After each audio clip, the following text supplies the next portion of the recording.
The reason why comedy is important to me is because of connection.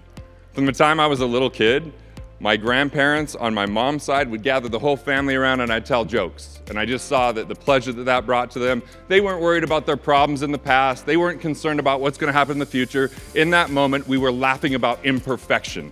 The world suffers from perfectionism all the time, feeling like we've got to be perfect, otherwise we're unworthy or unlovable. And that's where so much pain is caused. And all of a sudden I saw that release. And then my dad's side of the family, they would do the same thing. And it was the only common thread I had about both sides of my family. Our next presenter is a paid contributor for Forbes, founder of an Inc. 500 company, has written multiple Wall Street Journal best-selling books with one reaching #1 and making the New York Times. But in true Genius Network fashion, he will not be speaking on the topic of his business, even though he speaks on how to keep way more of what you make without cutting back. I had him speak at the annual event in 2014, and Tim Ferriss and Bo Eason called it the best presentation of the event, even though it had nothing to do with his topic of money and finance, but instead how to create extraordinary relationships, confusing many, and causing Jay Abraham to ask, how do I hire you? But in that 10 minutes, Garrett gave all the advice he had on relationships, and no funnel or course or mastermind was to be found. So to make sure that we confuse everyone even way more on what Garrett does, I've asked him to come up here and do stand-up comedy. He's putting together a keynote one-man show where comedy will be an instrumental piece of entertainment as a way to reach and educate more people. Give it up for Garrett Gunderson. There go me, still go you cutie. I don't want to hug you.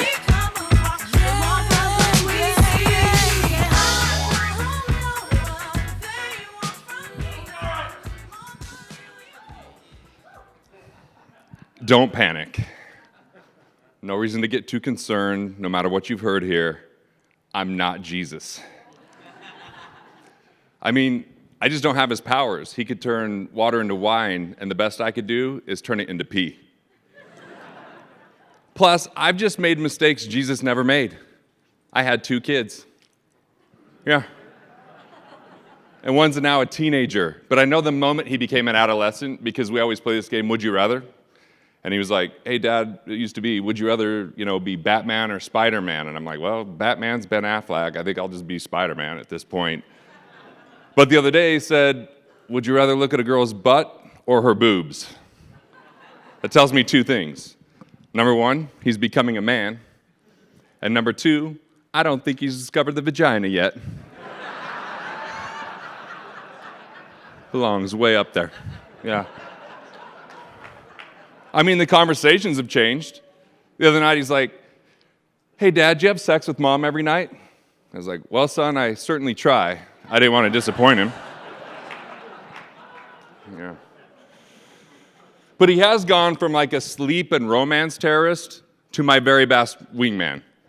Like, we'll go upstairs and he'll shut the door to my room. And I don't know if that's what I'm about to do to his mom, or if it's because of what he might be doing in his room that nobody wants to see. Right? I kind of miss the days of him being in middle school, though, because the first day he came home, he's like, hey, Dad, the kids are swearing at school, and they're not even 18. I'm like, well, son, that's more of like a house rule than a universal law. He's like, well, I kind of need something. Can I have, and he pulls me aside, shuts the door, and says, HE double hockey sticks. I'm like, yeah, you can say it just like that. I think you'll be fine, buddy. But then the next day he's like, hey, Dad, that's just not enough. I need more. Can I say the DAM word? I'm like, don't add an N to the end of it, and I think we're totally cool, bud. Right?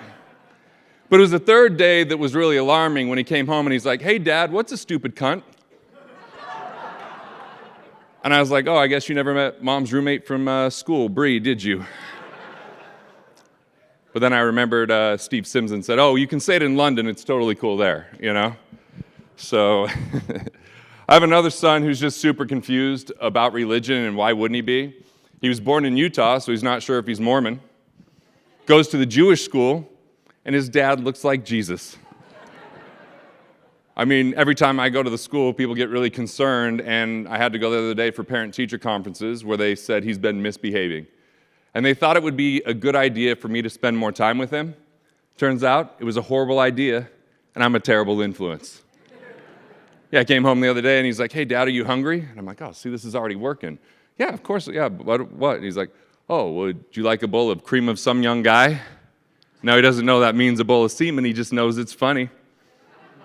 So I decide, well, I better find some appropriate kid jokes, but I go to the wrong place, Google, because this is the only joke he remembers. Why did the chicken cross the basketball court? Because he heard the ref was blowing fouls. Hey, I hope you're enjoying this video, and I want to let you know that I have a new book that's come out, and if you'd like to get it absolutely free, there's a link below in the description, or you can wait till the end of this video, or you can simply go to joesfreebook.com and you can get a copy there. That means sucking, okay, you guys don't get it, but most people do, so don't worry about it. It's good, it's good. I ask these kids inappropriate questions all the time, like, who do you love more, me or mom? And they're super diplomatic about it. Like, we could never choose. I'm like, well, if I'm going to leave her ass, who are you going to live with? I found out this is definitely not me, right? I say mom way too quickly. When I got married, my wife was like, hey, here's the deal. Like, we're not going to spank our kids. I'm like, well, all growing up, I got my ass beat. And she's like, exactly. I was like, oh, touche. Yeah. So one day the kids are just misbehaving, and she's like, you need to take care of your kids. Amazing that they're my kids when they're acting like assholes. They're her kids when they're doing something great, right? So I sit them down, I'm like, look, guys, mom says I can't spank you, so if you keep acting like this, I'm going to have to beat your mother. She didn't even care. She was like, just chop me right here in the throat if we'll have him shut up, you know? Yeah, my son, he's just 14 and he's asking for help that I don't know how to help him with. Like, he says, hey, Dad, will you help me text a girl? I'm like, I don't know what to text a 14-year-old. But then in my head, I thought, damn, I actually have friends that do. So I had to make a rule. If I can take the girl's age and combine it with the guys, and it sounds like a time of war, we can't be friends anymore. 1836? I don't think so. 1942? Please. 1776? Their ass is going to jail. But I decided, you know, I've been married for 17 years and 15 very happy years of my life. So I'm like, you know what, I got to be hip. I got to start doing some of these things. So I decided I'm going to sext my wife.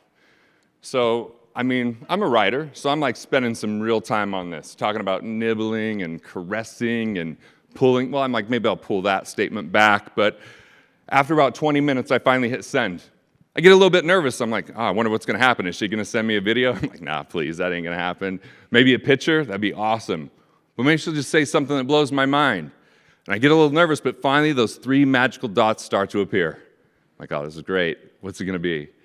Spend a couple minutes. It's going to be something good. Finally it comes through. K.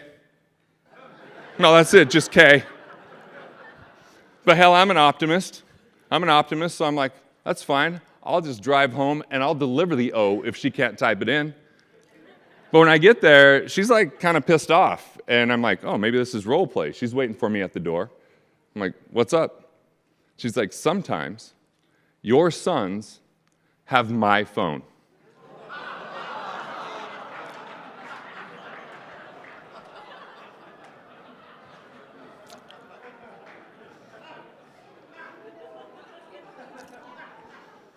So you might as well go upstairs and get changed because they think we're all eating out tonight.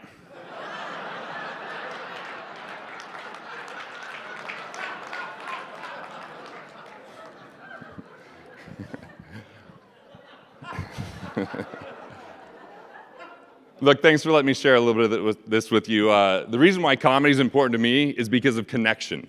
From the time I was a little kid, my grandparents on my mom's side would gather the whole family around and I'd tell jokes. And I just saw that the pleasure that brought to them. They weren't worried about their problems in the past. They weren't concerned about what's going to happen in the future. In that moment, we were laughing about imperfection.